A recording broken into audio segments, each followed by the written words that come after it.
Shalom, baik kami dari kelompok 4 akan mempresentasikan hasil diskusi kami. Nama-nama kelompok yang pertama Olga Adeningsi Kase, Rinsa Aprina Dama, Lasi Paulina Humau, Febriana Adelia Benu Deli Juniati Nenote. Kami membawa materi tentang tokoh sejarah Pak Aristoteles. Aristoteles lahir di desa Stagira, negeri Takia, yaitu bagian utara Yunani modern sekarang. Ayahnya adalah seorang dokter dan pengalaman Aristoteles dalam rumahnya rupanya sangat mempengaruhi caranya meninjau dunia sekitarnya. Di kemudian hari, kegemarannya ialah menggambarkan sifat-sifat berbagai jenis makhluk hidup dan benda dari dunia alam. Pada tahun 367 sebelum Masehi, ia pindah ke Athena dan memasuki Akademi Plato. Di sana ia belajar dan bekerja selama 20 tahun, yaitu sampai Plato wafat.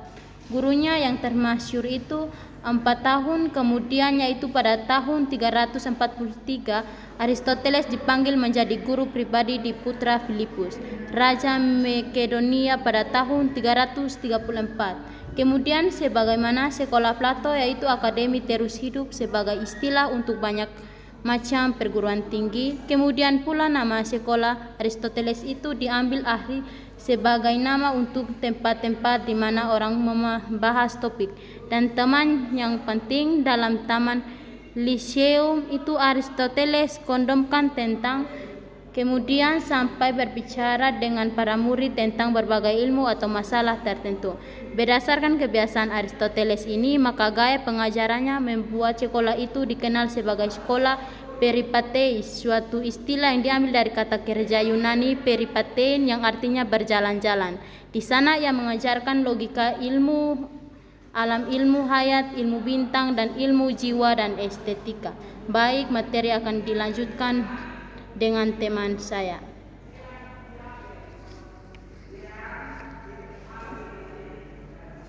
Pengaruh Aristoteles atas dunia cakedikiawan amat besar, sungguh pun berbagai seluk-beluk, tentu dari ilmu yang tidak sesuai dengan hasil penyelidikan modern, namun banyak istilah ilmiah yang dipakai Aristoteles masih dipakai dalam dunia ilmu pengetahuan dewasa ini.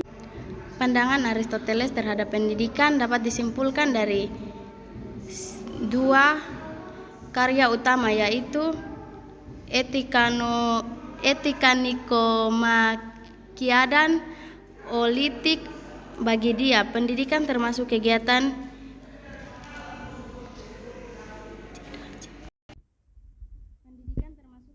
insani yang mempunyai maksud utama, yaitu menolong orang yang mencapai kebahagiaan, eudaimonia.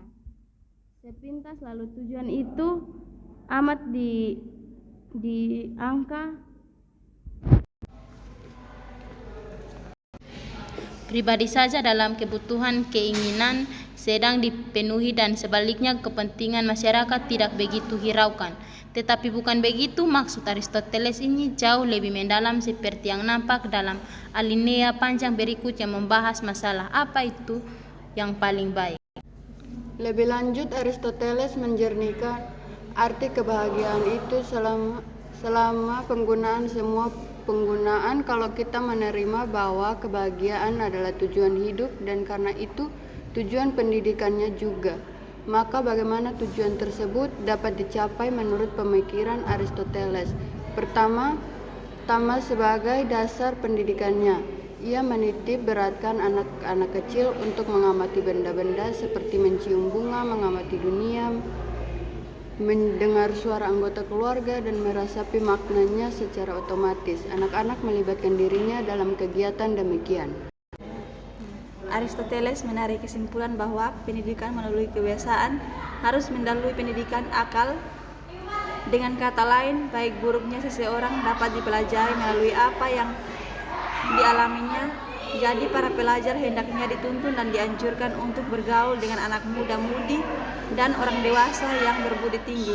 Oleh karena itu salah satu tugas seseorang guru adalah untuk menolong murid-muridnya dan meningkatkan diri menjadi sama dengan orang yang berbudi tinggi. Terima kasih.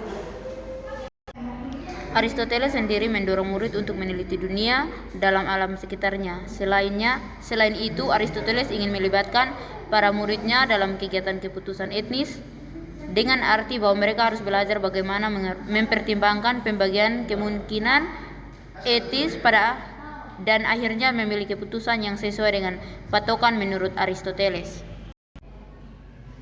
Sekian dan terima kasih. Salam.